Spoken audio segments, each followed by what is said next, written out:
Selamat pagi adik-adik. Recording in Kita progress. melanjutkan kembali kuliah Dosen Publik Kimia dan Ekonomi. Kemarin kita sudah belajar terkait dengan prinsip manajemen. Ya, di sini adik-adik untuk prinsip manajemen ada berapa? Ada beberapa step adik-adik. Monggo bisa menjelaskan siapa? Jadi sekaligus mereview untuk kelas yang kemarin. Ya. Ada berapa adik-adik untuk prinsip-prinsip manajemen, ada berapa tahap angka-angkanya?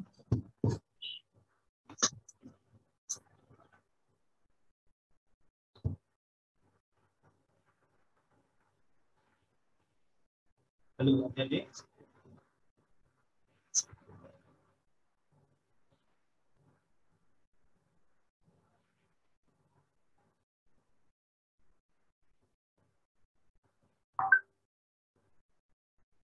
Ya, halo adik-adik.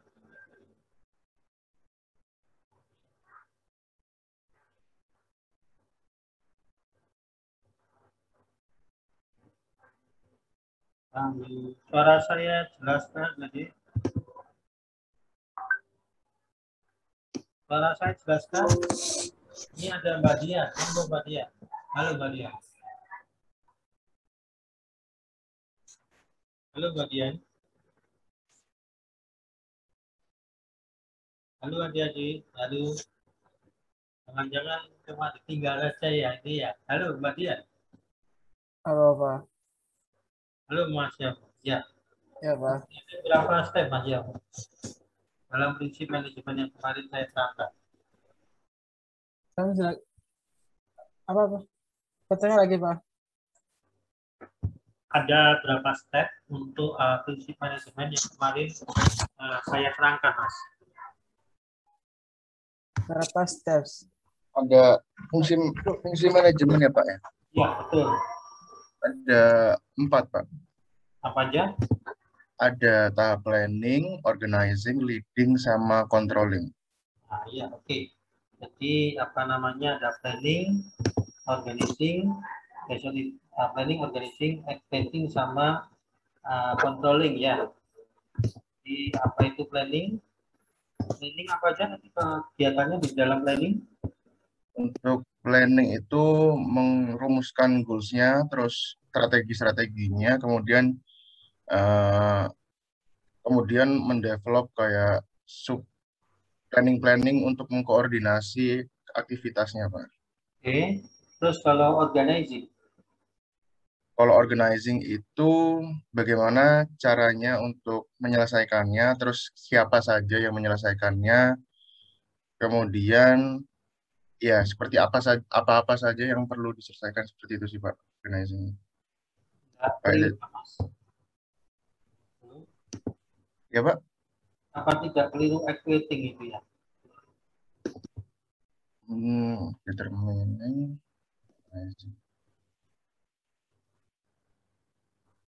Ya, kayak organizing itu kayak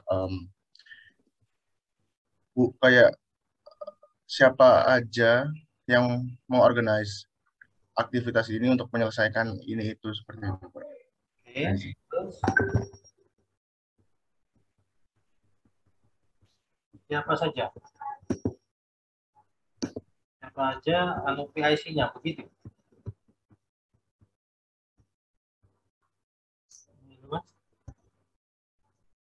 Betul seperti itu?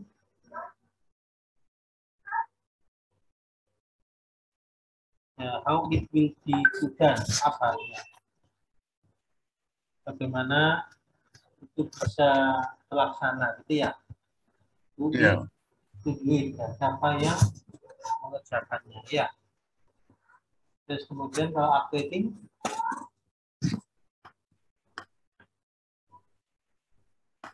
Untuk apa Pak? Mohon maaf.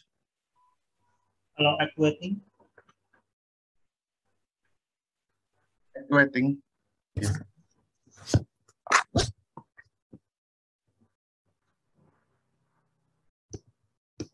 belum? Ya, kalau equating apa Mas? Pak, mohon maaf, suaranya putus-putus, Pak. Agak nggak Iya, jelas gitu, Pak. agak putus-putus, Pak. Iya, Pak, agak putus-putus terdengarnya, Pak. Oke. Kalau ini sekarang suaranya saya jelas. Jelas kan sekarang Adik? Masih agak Masih putus-putus, Pak. iya, Pak. Masih putus-putus gitu, Pak. Internetnya jangan-jangan ya. Iya ini sama-sama cuma 3 ininya.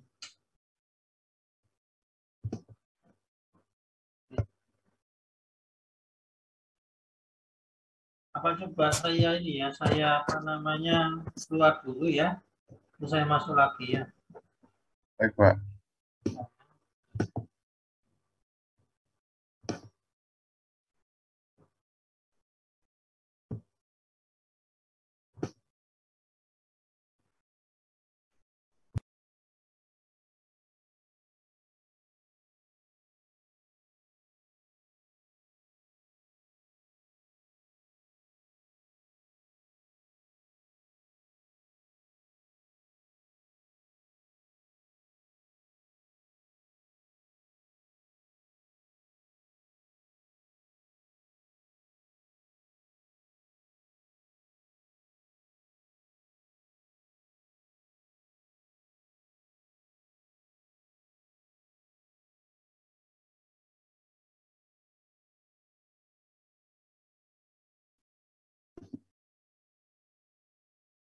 Halo, suara saya jelas sekarang Adik? Halo Adik? Sudah, Pak. Sudah lebih jelas, Pak. Sudah lebih jelas. Oke, ya tadi kan apa namanya ada prinsip manajemen itu dan fungsinya itu ada 4 ya, ada 4 step, yaitu planning, organizing, executing, sama controlling ya. Kalau organizing itu mengorganize, gitu ya.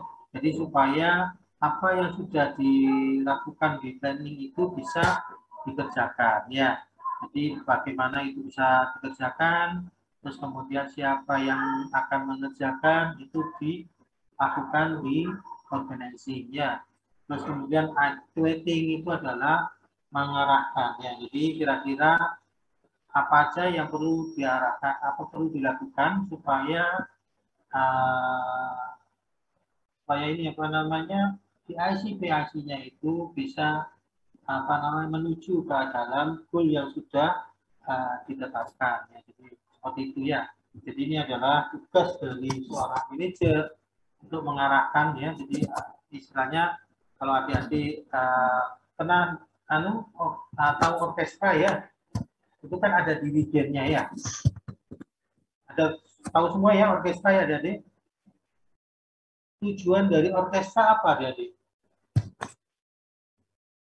Halo?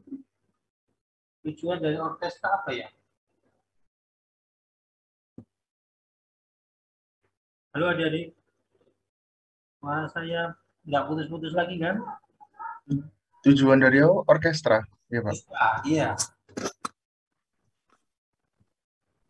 Apa tujuannya? Goalnya apa goalnya?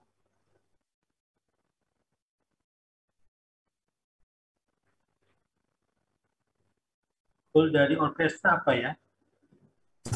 Halo adik? Mbak Dian sama Ria ada masih ada di Mbak Dian? Halo, Pak. Iya, ada, Pak. Oke. Mohon maaf tadi suara Bapak sepertinya serak-serak soalnya. Oke, Mbak Dian. Tujuan dari orkestra itu apa, Mbak Dian? Menyatukan harmoni dari berbagai alat musik, Pak. Harmoni supaya enak dinikmati oleh apa namanya pengunjung begitu ya? Iya, Pak. Di situ ada pemain gitar ya, terus kemudian biola ya, terus kemudian organ dan sebagainya. Nah itu semuanya bersatu untuk apa? Musiknya itu bisa dinikmati oleh audiensnya, ya.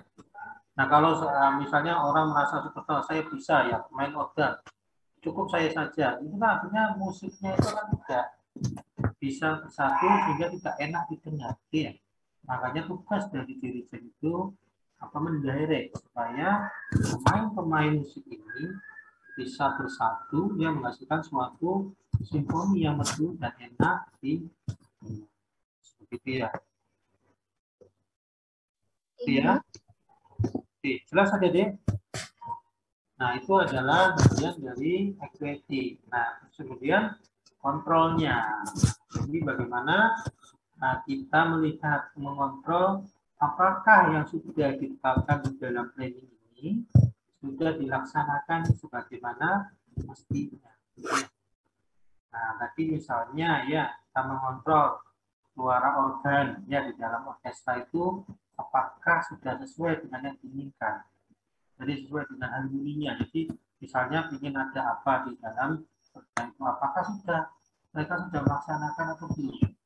Nah, kalau belum bagaimana solusinya. Nah, itu ya. Jadi itu terus dikontrol sehingga nanti ada feedback ya.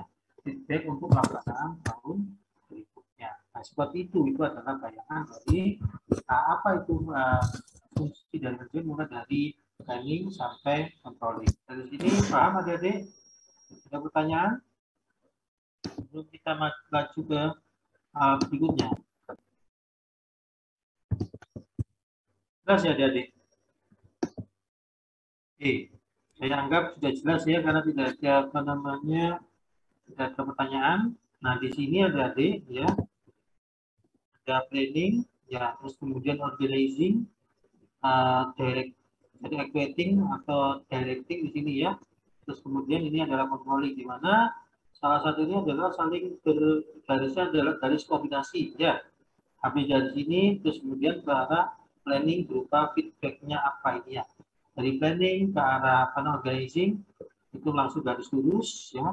Terus kemudian di antara planning sama organizing ini ada garis koordinasi ya. Kemudian begitu juga dari planning bisa overcross ke activating ataupun organizing bisa mengendalikan ini bisa ke overcross ke pengorganisasian. Nah, ini ingat ya, ini ada satu panah ya, jadi. Sedangkan ini dua panah ya, saling berkoordinasi. Ya, ini dua panah ini ya arahnya. Tapi kalau khusus untuk controlling ini bisa mengendalikan arah organizing ya. Oke. Nah, ini ya, ini dari bahasa Indonesianya. Nah, kemudian peran manajemen ya, jadi menurut Mitchcock ini jadi ada 10 peran manajemen ya, baru manajer untuk melakukan manajemen tools ya. Jadi yang paling utama itu kalau adik-adik ingin menjadi manajer itu ada kemampuan, ada 10 kemampuan. Tetapi dikelompokkan menjadi 3 bagian. Jadi mulai interpersonal relationship, the transfer of information, and decision making. Jadi 3 kemampuan yang harus dimiliki ya. Nah, apa itu interpersonal relationship? Nah, ini ada 3 ya, 3 jadi figurehead, leader, dan nation ya. Jadi description-nya itu adalah sebagai figurehead ini adalah simbolik. Jadi cara ya, obligate to perform a number of routine duties of a legal or social nature. Jadi adik-adik dianggap sebagai istilahnya kepala ya. Jadi semua ini akan ke sana ya. Terus kemudian aktivitinya apa? Ya, jadi greeting visitor sebagai tamu, maka ada sebagai yang menyambut dan signing dokumen. Nah, kasus adik-adik pernah tahu kasus mantan BUMN Dahlan Iskan, adik-adik? Halo adik-adik, yang kasus tanda tangan dianggap korupsi karena dia sudah tanda tangan, itu kira-kira salah atau benar adik-adik? Kita tidak melihat bahwa dia korupsi atau tidak ya, tapi secara manajemen, secara tugas manajemen, apakah dia benar atau salah adik-adik? Halo, adik-adik? Salah, Pak. Salah. Mbak siapa? Salah, Pak. Mbak siapa? Halo, Mbak. Salah kenapa, Mbak? Halo? Karena Itu dokumen sudah resmi, Pak. Nah, Secara resmi. dia bertanda tangan ya sebagai penanda tangan. Jadi orang yang bertanggung jawab, ya. Orang yang bertanggung jawab di departemennya atau di perusahaannya. Jadi meskipun dia tidak menerima uang suap, tetapi dia otomatis dia bertanggung jawab terhadap apa yang ditandatangani, gitu ya, adik-adik. Jadi kalau adik-adik menjadi pejabat ya, pejabat baik perusahaan maupun pejabat pemerintah, maka adik-adik harus hati-hati, tidak asal main tanda tangan. Betul adik-adik? Karena begitu adik-adik tanda tangan, maka adik-adik harus bertanggung jawab terhadap apa yang adik-adik tanda tangan. Jadi kalau dari sisi manajemen, maka gratiskan salah. Paham ya? Gratiskan salah, karena dia sebagai apa? Figurehead di sininya. Jadi di mana aktivitinya itu adalah signing dokumen. Dia masalah dia menerima uang suap atau tidak, itu urusan lain. Tetapi karena dia sebagai figurehead, maka dia wajib bertanggung jawab terhadap apa yang ditandatangani. Ya, itu ya adik-adik ya. Nah, sebagai leader, responsible for the motivation and activation of employees, ya, responsible for staffing, training, and associate duties, ya. Bila apa namanya adik-adik ada karyawan yang tidak kemampuannya tidak bisa mensupport aktiviti dari perusahaan, maka yang salah adalah leadernya. Kenapa kok tidak di-upgrade kemampuan dari karyawan tersebut? Itu ya adik-adik. Jadi melihat, jadi pemimpin itu tidak hanya mengerjakan aktiviti aja, tapi bagaimana melihat apakah kemampuan dari stafnya itu sudah bisa untuk mengerjakan aktiviti yang sekarang dan yang ke depannya. Jadi di sini ada aktiviti. Ya. Nah, individual activity ada performing virtual or activity get involved and activity. Nah, ini juga sini memotivasi ya berarti ya. Dalam satu ya. Tapi tidak ada motivasi. Ya. Nah, kemudian masalation maintain self-development network of outside contacts and informers to provide papers and information. Nah, ini aktivitinya apa?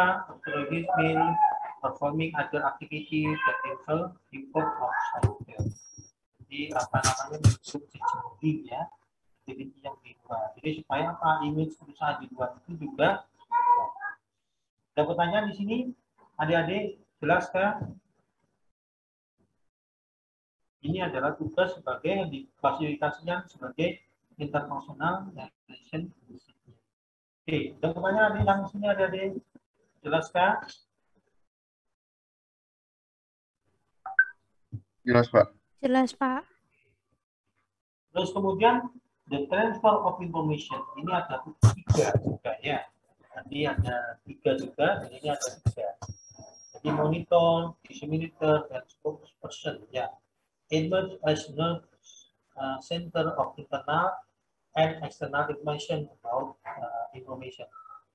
Aktivitinya apa? Leading periodicals and report yang maintaining personal contact. Jadi tugasnya monitor ya aktiviti secara periodik ya, dan report. Jadi baik itu report secara internal dari apa namanya karyawan-karyawannya, pegawainya maupun yang eksternal ya. Nah, kemudian disseminator transmit information received from other employee to member of the organization. Jadi mendapat informasi dari other employee to member of the organization. Jadi holding information meeting, taking phone call, relay information. Seperti apa namanya sumber informasi dia. Nah, kemudian sebagai spokesperson transmit information to outsider. Organization plan, policies, activity, result, and aktivitinya apa? Holding board, board meeting, giving information to the media. Ini istilahnya sebagai PR ya. Hati-hati adik-adik. yang terkait ini karena apabila adik-adik salah ngomong ya, itu image perusahaan akan jatuh. Ya. Makanya kenapa dulu Pak yang Menteri Komunikasi Menteri Informasi siapa sebelum Harmoko itu Pak Murdani ya, yang banyak I-nya itu ya. Jadi pernah alami, pernah mendengarkan. Jadi kalau ngomong itu nah itu bisa itu dalam sekali ngomong bisa sampai 20 atau 30 ya. Tapi itu karena hati-hati aja ya. Karena apabila keliru ngomong maka dia akan membawa image dari pemerintahan kita ke kurang bagus. Makanya banyak kata I-nya. Jadi itu ya, ini jadi sebagai spokesperson. Nah, terus kemudian untuk decision making ya tadi ada 33. Nah ini ada 4 ya. Jadi sebagai entrepreneur, distribution handler, distribution allocator, dan negotiator ya. Deskripsinya apa? Search for development opportunities in the dynamic development and initiate development project to bring about change-nya. Ya. Jadi bagaimana kita melihat opportunity, peluang yang ada untuk mengembangkan apa perusahaan. Ya, jadi bisa kemarin kayak kejadian masker ya apa namanya COVID-19 ya, itu banyak perusahaan yang beralih fungsi menjadi menjadi pembuat masker ada ya. Banyak ya perusahaan-perusahaan terkenal jadi masker ya. Kenapa? Karena memang peluang untuk masker itu sangat luar biasa dan bisa belum terhandle dengan baik. Namanya banyak yang menggunakan banyak perusahaan mainan anak dan sebagainya itu yang beralih fungsi untuk pembuatan masker. Jadi ada peluang di sana, ada marketnya. Ini adalah sebagai entrepreneur ya, discerning and initiating change within the organization. Jadi kadang-kadang perusahaan yang dulu mengasih mainan karena prospektif maka berubah menjadi membuat masker dan sebagainya. Itu tergantung dari peluang yang opportunity yang ada. Nah terus kemudian sebagai distribution handler ya, responsible for corrective action when organization face important disturbance. Jadi kalau misalnya ada hambatan ya, itu mau tidak mau sebagai manajer kita harus mengatasi problem itu ya. Jadi criminal activity taking corrective action in the non-routine situation. Jadi non-routine situation. Nah, kayak apa namanya kemarin ya, pada saat saya masih di TV ya, itu ada situasi yang cukup pelik ya. Jadi pada saat itu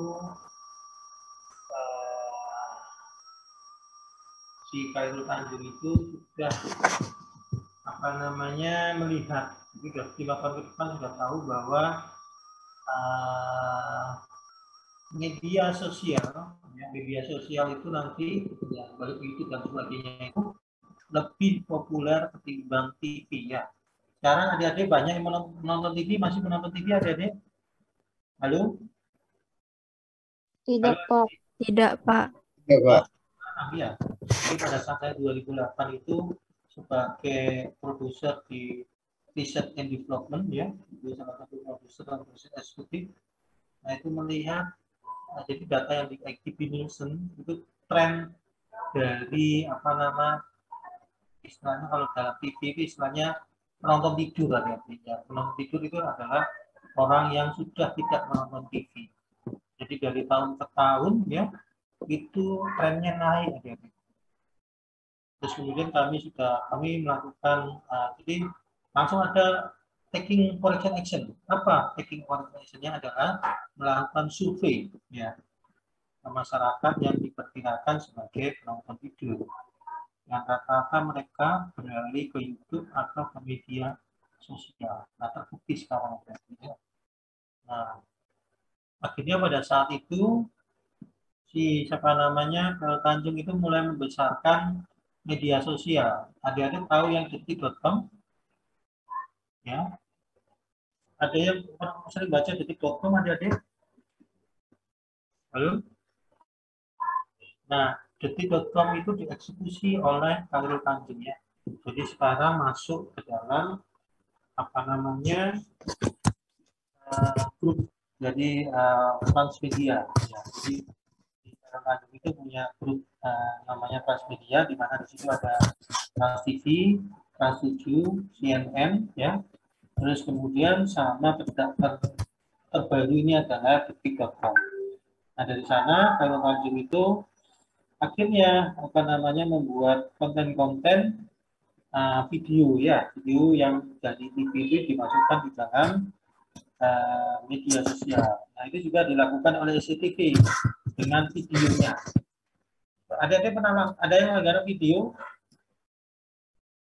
yang 5.000 untuk bulan dan sebagainya itu ya, nah, itu dilakukan seperti itu. Nah itu adalah apa? Untuk mengatasi apa namanya important disturbance ya. Kalau kita tidak melakukan corrective action, maka perusahaan akan hancur ya.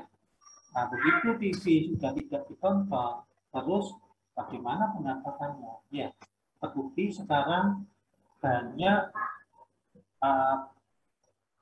apa namanya pengiklan itu banyak di YouTube dan sebagainya ya. Dimana sekarang YouTube itu sebagai profesinya banyak youtuber itu. Ya, adik-adik. Profesi itu sendiri karena kenapa banyak diserbu para pengiklan.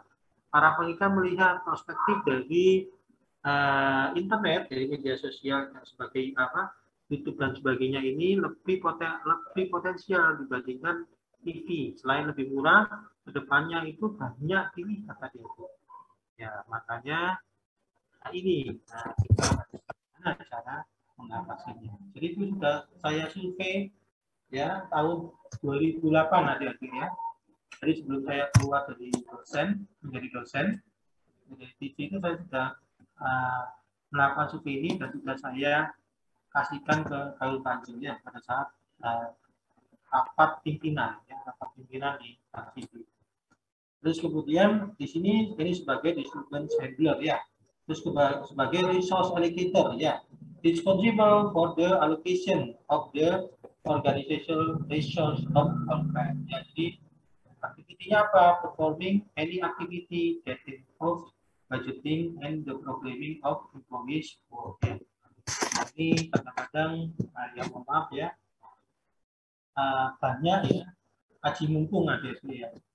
Jadi mumpung jadi bisa menggunakan anggaran, akhirnya dipuas-puaskan aja, sehingga bengkak ya, apa namanya anggarannya bengkak dan tidak apa namanya efisien, ya.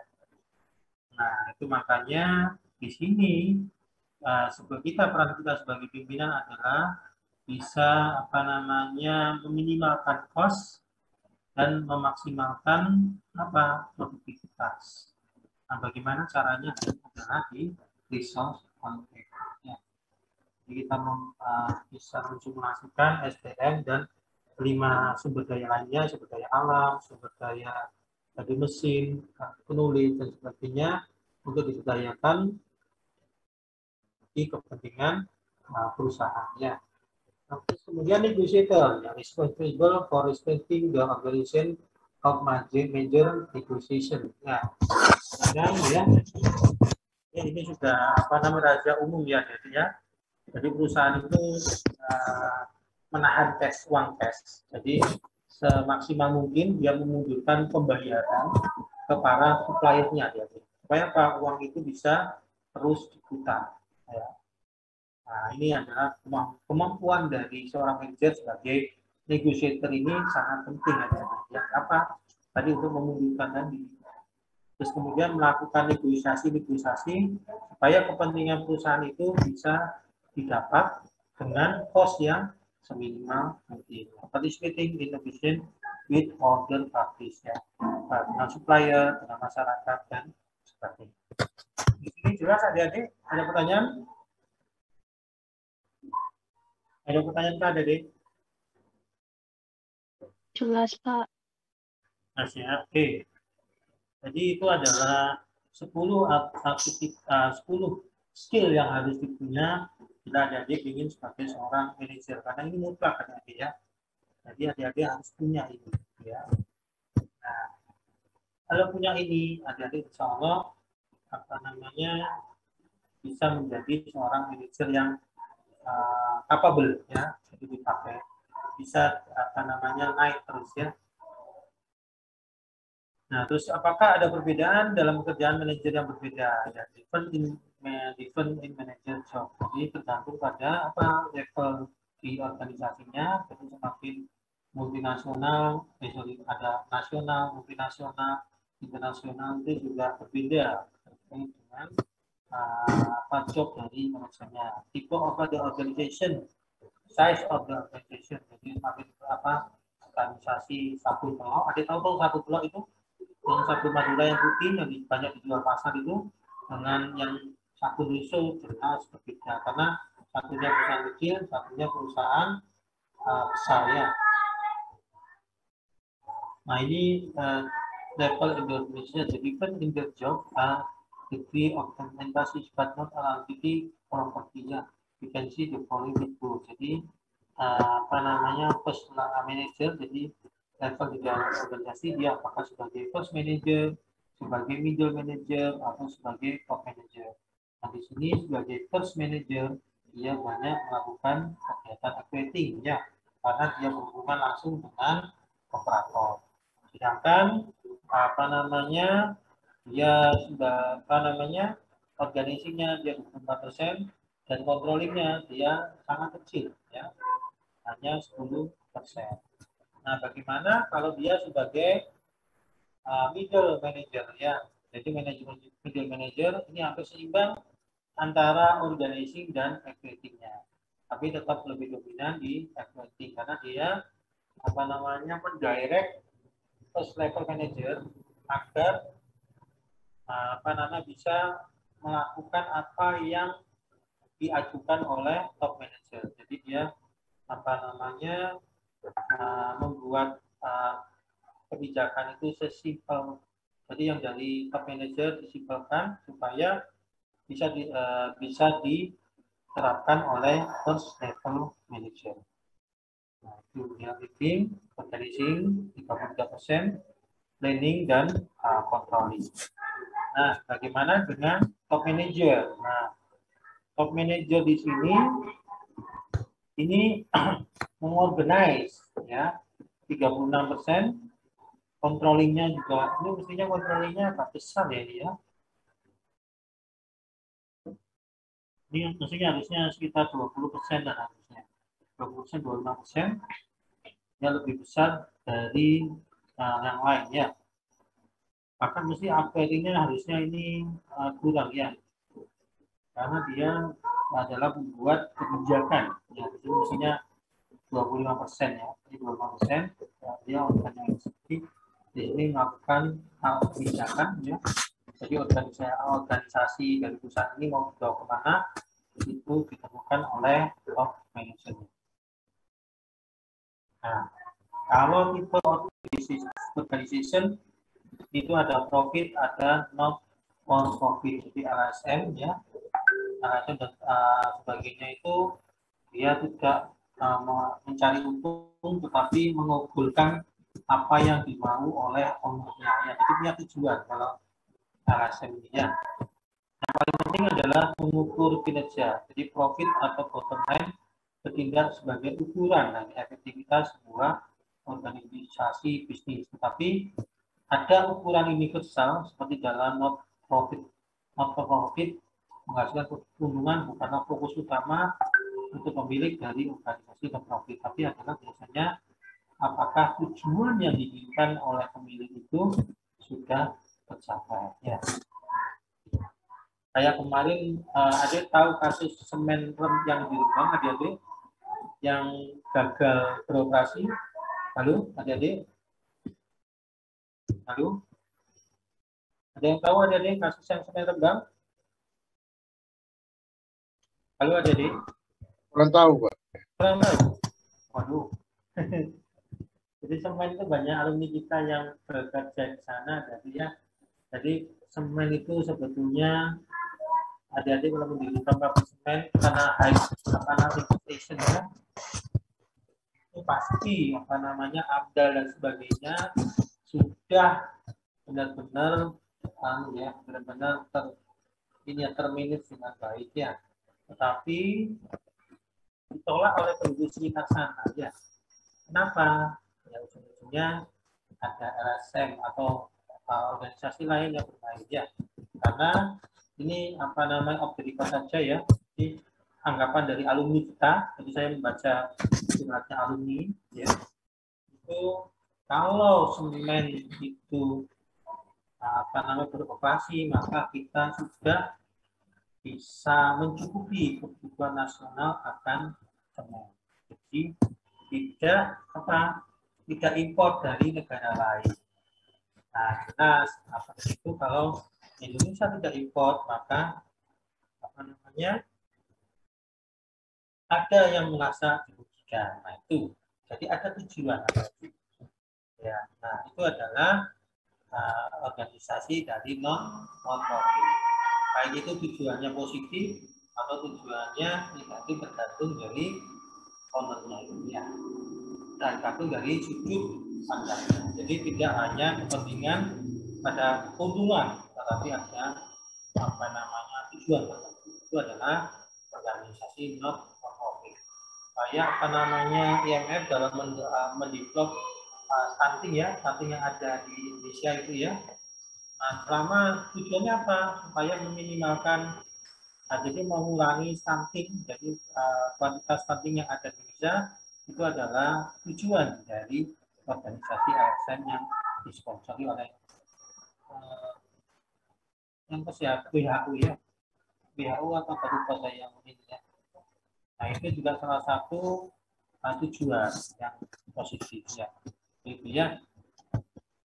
Nah terus kemudian size of the organization ya, adik-adik ya, di sini ada perusahaan kecil ya, in small firm dan in large firm ya.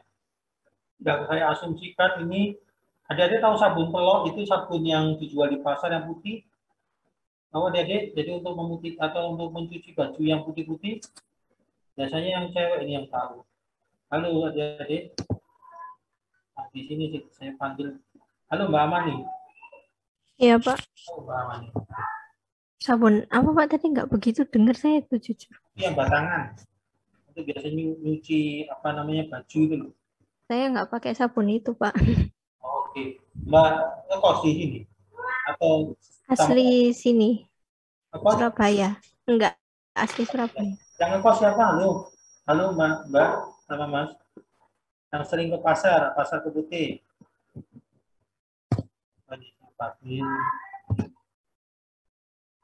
Nah ini Mbak Dian sama Ria lagi. Bagian masih ngekos ya? Iya, tapi tidak pernah pakai sabun itu Pak. Sabun di pasar pakai sabun apa? Untuk cuci baju? Sabun rinso Pak. Nggak ada yang pernah tahu ya. Saya juga baru tahu ya. Jadi pada saat ke pasar ya, saya kan ingin beli baju sabun yang biasa dijual di Indomaret dan sebagainya ya.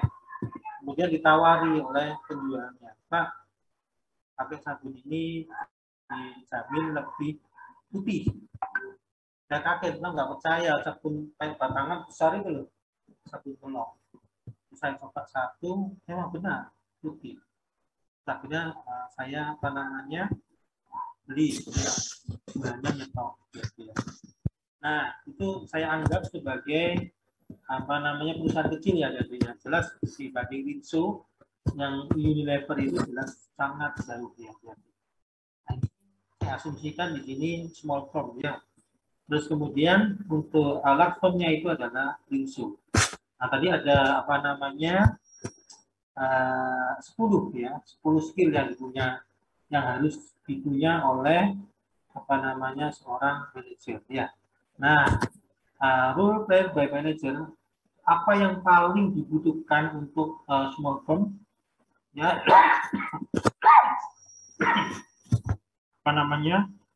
kemampuan apa yang sangat dibutuhkan oleh small firm terus kemudian kemampuan yang moderat dan low. Kira-kira apa dia? Ada yang mau menjawab atau perlu saya panggil ada dia?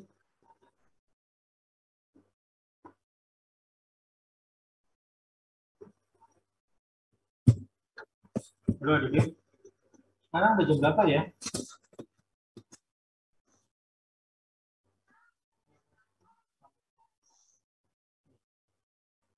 Halo adik. Ada yang mau menjawab atau saya perlu panggil? Mbak Elena Suhadi. Ada Mbak Elena Suhadi? Ada, Pak. Oke. Kira-kira tadi kan sudah saya jelaskan ada 10 kemampuan dari manajer ya. Untuk Iya. itu kira-kira kemampuan apa yang dibutuhkan oleh seorang manajer yang paling dibutuhkan di small firm? Kalau di small mungkin selain dari decision making-nya yang seperti negotiator untuk buat supaya small firm-nya juga bisa lebih besar, terus leader-nya juga sih Pak mungkin. Ya, Mbak Elena, dikurangi kata mungkin ya Mbak ya? Iya Pak, maaf Pak. Ya mungkin ada banyak kata-kata mungkin itu terlihat Anda tidak percaya, kurang percaya diri, tidak ada kurang percaya diri. Nah, negotiator, kenapa negotiator Pak? Yang paling tinggi. Alasannya apa? Kalau menurut saya sebagai small firm gitu ya Pak, sebagai small firm itu kan pasti pingin kalau sebagai profit organization gitu ya, pasti pingin lebih besar gitu. Jadi untuk negotiation atau communication skill-nya itu sih yang paling penting. Tapi Anda harus pahami nggak kalau small firm itu bargaining positionnya itu masih kecil. Ya kenapa? Karena dia image ke luar itu masih belum bisa apa namanya diterima oleh perusahaan lainnya. Betul? Belum dipercaya. Iya, Pak. Nah, itu bagaimana nih kita bisa menegosiasikan kalau image dari perusahaan itu masih kurang terlihat oleh perusahaan lain. Ya, itu hati-hati di situ, Mbak. Nah, oke. Nah, seperti itu ya. Jadi itu, Mbak ya, saya ini ya. Terus kemudian Mbak Larasati ya. Halo Mbak Larasati. Kira-kira Iya, Pak. apa, Mbak? Kemampuan apa? Kenapa Pak suaranya agak hilang sedikit? Ya, kemampuan manajer yang seperti apa yang paling dibutuhkan? Mungkin yang 10 peran tadi, Pak, maksudnya. Ya, dari 10 peran tadi, kira-kira apa yang paling dibutuhkan untuk small firm? Small firm, mungkin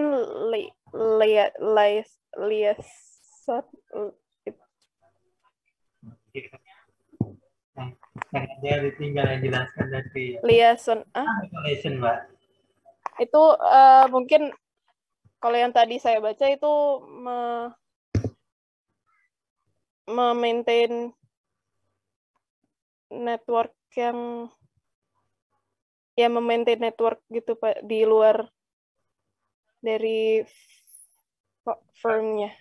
Bukannya itu spokesperson kan, Mbak? Kenapa? Kenapa, Pak? Spokesperson. Oh. Atau apa? Mungkin kalau license itu buat nge-maintain. Ya, ya. Terus Mbak Kania, halo Mbak Kania, adakah Mbak Kania? Ada Pak.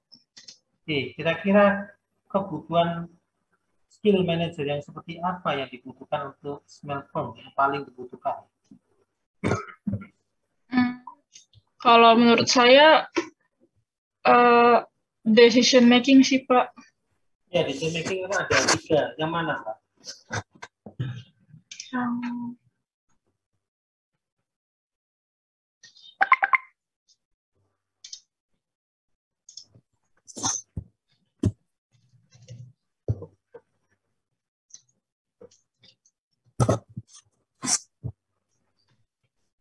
Halo. Belum ya. Halo Mas Yango, masih ada Mas Yango, kok semakin turun orang ini ya, semakin tua. Ada mas ya, apa? Oke, dari 25 jadi 21 sekarang. 4 orang sudah mulai tua. Mudah-mudahan situasinya, mudah-mudahan. Ya, Oke, Mas Yango, ya Pak. kira-kira Ya Pak. Halo Pak. ya, halo. Ya Pak. Menurut saya skill yang lebih bagus menurut saya itu influencer. Influencer itu masuk saya dalam kata influencer itu kayak seseorang yang bisa kayak misal kayak kalau employee-nya introvert atau extrovert itu gimana orang yang bisa influence orang-orang biar mereka bisa kerja dengan baik. Jadi kalau orangnya influencer bagusnya ya gimana dia kasih tahu apa namanya dia arahi orang-orangnya pastinya kalau influence-nya bagusnya orang-orangnya gimana mereka akan ikuti. Jadi menurut apa? Influence itu kata bahasa Indonesia apa ya? Bilang ya di decision making yang mana Mas? Kan nggak ada Mas. Apa? Sebentar, saya baca lagi ya. Influence nggak ada Mas. Yang mana? Yang Anda maksud? Itu influence itu kayak leading gitu Pak. Leader, Mas. Anda Ya. leader ini ya? Ya, kayak leading gitu Pak. Jadi Anda mempersiapkan secara internal? Ya, gitu. Nah, masalahnya kalau perusahaan kecil, orang-orangnya itu kan tidak banyak, Mas. Iya, benar. Tidak sebanyak besar-besar. Ya memang benar mereka nggak banyak, tapi bisa Pak. Kalau misal kalau berdua juga, kalau yang di atasnya, kalau leadernya, kalau dia kurang bagusnya, pasti yang keduanya nggak akan ikut-ikut gitu Pak. Jadi kalau leadernya bagus-bagusnya, pastinya dia akan ikutin terus. Jadi organisasinya nggak akan pecah gitu Pak. Ya, terima kasih Mas Ewo. Ya, Pak.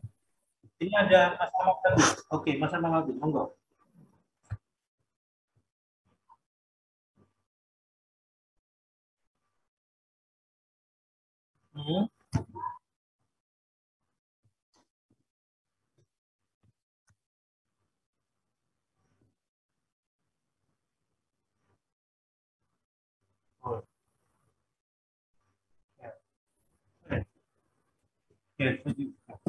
Terima kasih Mas Ahmad Latif. Mbak Amani, halo Mbak Amani.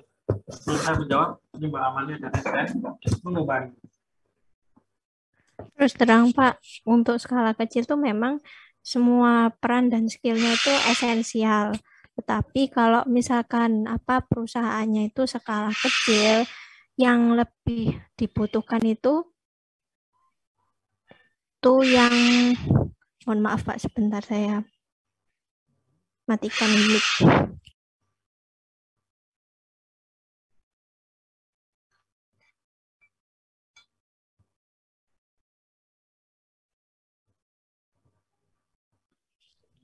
Itu yang paling penting menurut saya yang spokesperson seperti yang disebutkan Mas Habib, karena kan masih kecil untuk memonitor, dia kan mudah memonitor perusahaan dengan skala kecil. Terus habis itu untuk memotivasi, karena anggotanya masih sedikit kan mungkin dia lebih mengenal anggotanya, jadi untuk memotivasi lebih gampang. Nah, ini yang diperlukan, dia harus membesarkan perusahaannya, dia harus bicara keluar. Jadi makanya fungsi yang spokesperson ini, skillnya yang itu tuh paling penting menurut saya. Terima kasih Mbak Amani sama Habib. Tapi Mbak Amani kurangi kata mungkin ya Mbak. Kelihatan bahwa Anda bukan percaya diri Mbak. Nanti kalau misalnya Anda percaya, terus kelihatannya setahu saya, nah itu menandakan bahwa Anda kurang percaya diri ya. Kebetulan saya bagi transisi dulu pernah sebagai apa namanya tim rekrutmen ya. Nah itu adalah pada saat presentasi saya melihat kalau ada calon karyawan baru yang seperti itu berarti kurang percaya diri.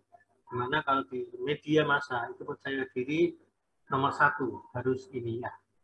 Apalagi nanti kalau Anda sebagai wartawan itu percaya diri harus paling nomor 1. Oke, saya namanya ini ya. Nah, jadi sama tadi sama ini ya. Jadi pada saat transisi dulu baru berdiri, adik-adik tahu apa nama Pak Ishaki SK, mantan direktur utama dari TKRI ya. Nah, pinter sih awalnya si Karol Tanjung. Dipilih, jadi Pak Ishaki SK ini adalah bintangnya TV ya dari. Nah, kenapa dipilih sebagai direktur utamanya Pak Ishaki SK? Supaya apa? Dia bisa mengenalkan transisi ke apa namanya perusahaan-perusahaan lainnya. Tadi sebagai dirut ya, ini orang ini sudah punya capable, maka otomatis perusahaan-perusahaan lain itu sudah langsung tahu, oh ternyata ini. Nah itu akhirnya semakin percaya kepada transisi. Nah ini karena beliaunya juga sangat spokesperson. Jadi makanya image dari perusahaan itu ditingkatkan. Jadi dengan cara tadi. Jadi pada saat itu transisi kalau dibandingkan dengan SCTI dan SCTP jauh ya. Nah pada saat itu transisi sebagai small firm dan large firmnya itu adalah SCTP dan SCTI, gitu ya. Jadi kemampuan dari spokesperson ini yang paling utama sebagai small firm. Kenapa? Untuk meningkatkan image dari perusahaan dan bisa dipercaya oleh perusahaan-perusahaan lain, terus baik itu di kompetitor maupun nanti sebagai tekanan ya, suppliernya. Oke, ada pertanyaan adik-adik? Jelas sampai sini? Berarti bukan leader dan sebagainya ya. Oke. Bagaimana kalau perusahaan besar? Nah, kebalikannya perusahaan besar, dia apa namanya? Yang paling diambil adalah resource allocator. Jadi supaya apa yang dilakukan itu benar-benar efisien. Ya. Nah, tujuannya tetap efisien. Karena dia sudah mempunyai banyak SDM. Ya, baik itu banyak sumber daya alam, sumber daya manusia, skill, keuangan, terus kemudian peralatan itu sudah punya semuanya. Jadi image-nya itu sudah benar-benar sudah ada di perusahaan-perusahaan lainnya. Siapa sih yang tidak tahu Unilever ya? Kalau misalnya Unilever butuh uang ya untuk modal 1 triliun, gampang aja untuk bisa menarik dari masyarakat dan pinjam ke bank. Kenapa? Karena dia Unilever itu sudah mempunyai brand tersendiri. Nah, sudah mempunyai trust dari perusahaan lain. Ya. Nah, dibandingkan tadi dengan sabun telur ya. Kalau sabun telur ingin 1 triliun, kaget orang-orang ini perusahaan apa? Ya, mau tiba-tiba mau pinjam 1 triliun tidak boleh ya. Karena nanti tidak ada trust di sana, percaya. Ya, makanya kalau perusahaan besar, resource allocator itu yang paling berperan ya. Terus entrepreneur itu malah terakhir ya. Nah di sini relation, monitor, distribution handler dan equity ini kepentingan yang moderat. Ya. Oke, adik-adik ada pertanyaan di sini? Jelas? Jelas kan adik-adik? Jelas, Pak. Oke. Kalau ada soal seperti ini bisa ya. Nah, ini ya. Keterampilan apa yang harus dimiliki oleh manajer sukses? Nah, ini lagi konseptual skill, ya. Ini general skill aja ya. Interpersonal skill, technical skill, dan ini yang paling penting ya dari political skill ya. Jadi apa namanya sekarang itu banyak orang yang gemar bermain golf ya. Benar jadi sampai terkenal ada Peggy gitu ya, kasus Peggy ya. Nah, kenapa orang bermain golf? Karena bukan hanya olahraga tadi, itu adalah memaintain relation-nya. Makanya mau nggak mau kalau adik-adik sebagai direktur atau pimpinan sebagai sebuah perusahaan mau nggak mau adik-adik harus menyesuaikan ya. Mau nggak mau adik-adik harus bisa golf ya. Kenapa? Karena di sana itu adalah bisa memaintain relation ya, banyak orang-orang penting, pejabat-pejabat penting itu main golf. Nah di situ adik-adik apa namanya bisa terjadi komunikasi. Nah ini adalah political skill. Jadi pada saat nanti adik-adik berkiprah di industri dan sebagainya, kemampuan skill yang menawan itu bukan jaminan adik-adik untuk bisa jadi bisa masuk menjadi jajaran BUD ya. Nah itu diperlukan political skill. Ya. Di sini bermain. Makanya adik-adik kalau sebagai mahasiswa adik-adik terbiasa berorganisasi ya, atau ikut lomba-lomba dan sebagainya, itu sebetulnya adik-adik bagaimana cara ini political skill yang mengasah ya, karena itu nanti akan diperlukan pada saat adik-adik bekerja. Bagaimana bisa mengatasi problem ada seperti ini, bagaimana adik-adik bisa mengatasi, harus diperlukan langkah yang seperti ini. Itu ya. Nah ini ada specific skill.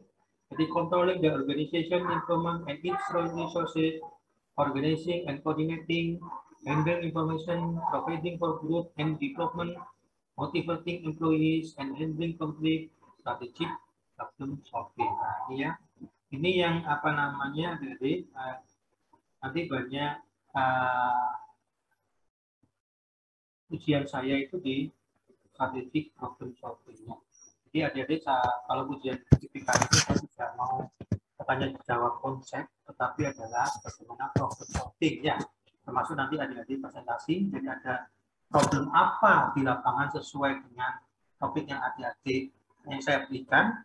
Nanti adik-adik membuat problemnya, mencari problemnya, terus bagaimana adik-adik memecahkan problem tersebut berdasarkan konsep yang sudah saya ajarkan. Dan misalnya adik-adik di planning and organizing ya. Nah, bagaimana memecahkan masalah itu di arah ke planning dan organizing. Nah, ini adik-adik. Oke. Jelas ya? Oke. Halo adik-adik. Jelas kan adik-adik? Ya. Ada pertanyaan adik-adik sebelum saya akhiri? Cukup, Pak. Jelas? Jelas, Iya, Pak. Pak. Oke. Mas Yawu punya pengalaman di negaranya terkait planning, organizing, budgeting sama controlling ini? Apa? Punya pengalaman di negara Mas Yawu terkait planning, organizing sama budgeting? Ya. Maaf Pak, kurang paham pertanyaannya. Do you have some experience about planning and organizing in your country, in the industry? Not really. But I think, tapi ya kayaknya hampir sama sih, tapi kurang terlalu tahu Pak. Ya, experience. Ya. Jadi saya cerita ini bukan menjelekkan Indonesia ya, dari tidak ya.